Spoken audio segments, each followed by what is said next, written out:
دوستان عزیزم، درود و مهر. امیدوارم حال دلتون عالی باشه. آش ترش یکی از اصیل‌ترین و خوش‌عطرترین آشای ایرانه.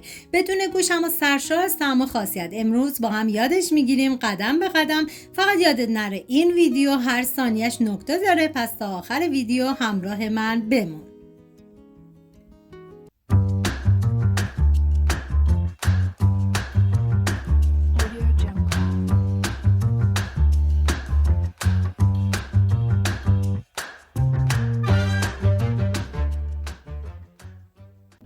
نیاز به چغندر دارین که بعد از ریز کردن مقداری از اون رو من استفاده میکنم. نکته مهم این که از چغندر زیادی نباید استفاده بشه چون طعم این آش رو شیرین میکنه. این آش برای 12 نفر در نظر گرفته شده. شما به اساس تعداد نفرات باید مواد کم یا زیاد کنید. برای این مقدار من از 1 عدد چغندر کوچیک استفاده کردم. نیاز به کدو حلوایی داریم که از نصف کدو حلوایی کوچیک باید استفاده بشه. بعضی‌ها برای آش ترش کدو حلوایی استفاده نمی‌کنن، ولی اگر استفاده بشه به مقدار کم به نظر من عالیه. پیاز این آش هرچی بیشتر خوشمزه تر. من از 10 عدد پیاز ریز استفاده کردم. اندازه رو در طول ویدیو براتون توضیح میدم، هم در داخل دیسکریپشن نوشتم. پیاز رو به صورت اسلایسی ریز میکنم.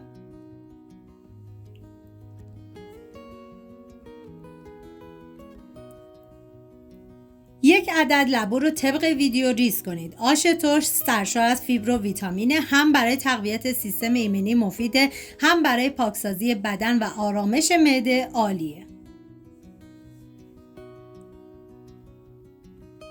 400 گرم باقلای خشک معادل تقریبا 3 لیوان میشه. از شب قبل خیس کنید. اگر باقلایی که استفاده میکنید خوش‌پخت نیست، از 48 ساعت قبل حتما خیس کنید و چندین مرتبه آبش رو عوض کنید. باقلایی که من استفاده کردم خوش‌پخت بود و از 24 ساعت قبل خیس کردم.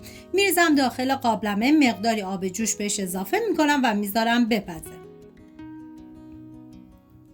250 گرم لوبیا چیتی معادل 1 لیوان نصفی و 200 گرم لوبیای رشتی معادل 1 لیوان. از شب قبل خیس کردم، میریزم داخل قابلمه. این دو نوع حبوبات چون زمان پختشون یکی بود با هم گذاشتم تا بپزه. مقدار آب جوش بهش اضافه میکنم.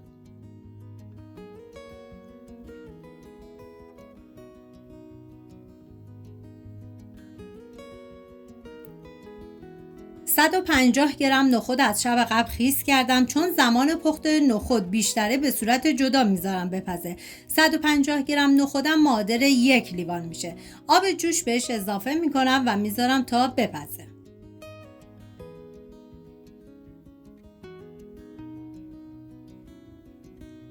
130 گرم لوبیا قرمز معادل 1 لیوان سرخالی.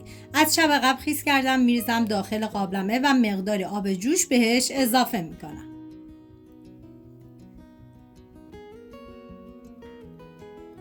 داخل قابلمه مورد نظر آب ریختم و گذاشتم به جوش اومد. بعد از به جوش اومدن باید لبو و چغندر رو بهش اضافه کنیم و بذاریم تا بپزه. چون زمان پخت لبو و چغندر بیشتره باید اول ریخته بشه که من میریزم و یه هم میزنم.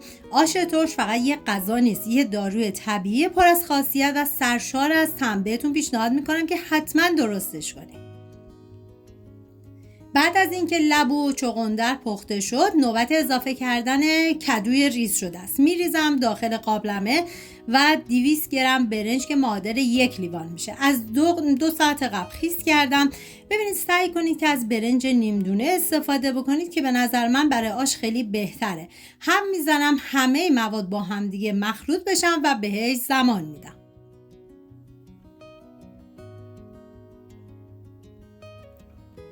توی این فاصله تا این مواد پخته میشه، داخل تابه مقداری کره ریختم که شما از هر نوع روغنی که دوست داشتین میتونین استفاده کنید. بعد از اینکه داغ شد، پیازی که ریز کردم و بهش اضافه میکنم.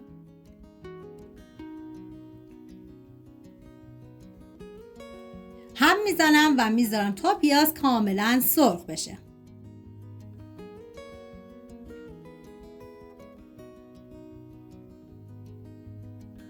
نوبت اضافه کردن ادویه هست، شامل زردچوبه، ادویه کاری، فلفل سیاه، پودر تخم گشنیز و مقداری نمک. هم میزنم و میذارم ادویه ها تف بخورن و عطر ادویه ها آزاد بشه. ببینیم از نمک زیادی استفاده نکردم چون میخوام از سیرداغ استفاده کنم و سیرداغم نمک داره. نمک این مرحله رو کمتر ریختم.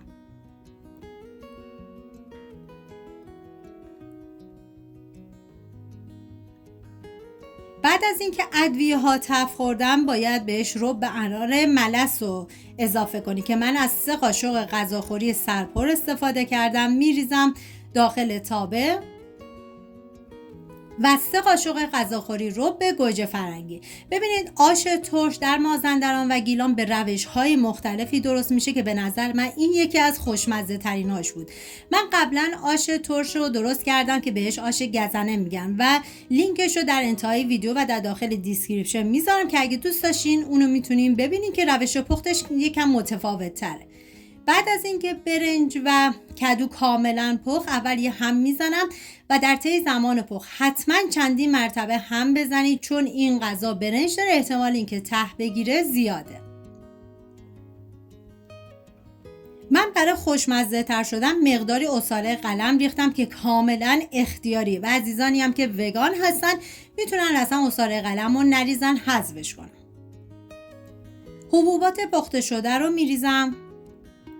واقعا من هرچی از خوشمزگی و عطر و طعم این آش بگم کمه، باید خودتون دست به کار بشین و درست کنین که ببینین چقدر عالی و خوشمزه است. باقالی پخته شده رو میریزم، هم میزنم تا همه مواد با هم دیگه مخلوط بشن.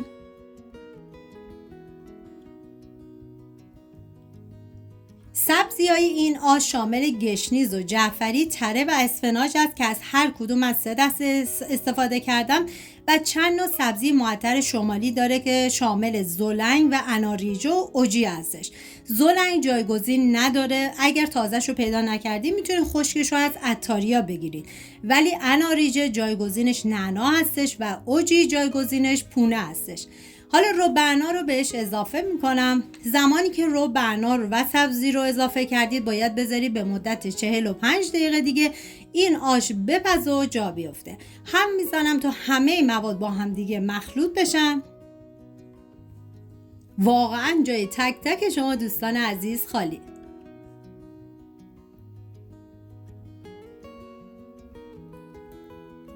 حالا 6 قاشق غذاخوری سیرداغ رو میریزم داخل قابلمه و 1 لیوان آب نارنج. اگر آب نارنج نداشتین میتونین جایگزین از آبغوره استفاده بکنید. هم میزنم تا همه مواد با هم دیگه مخلوط بشن.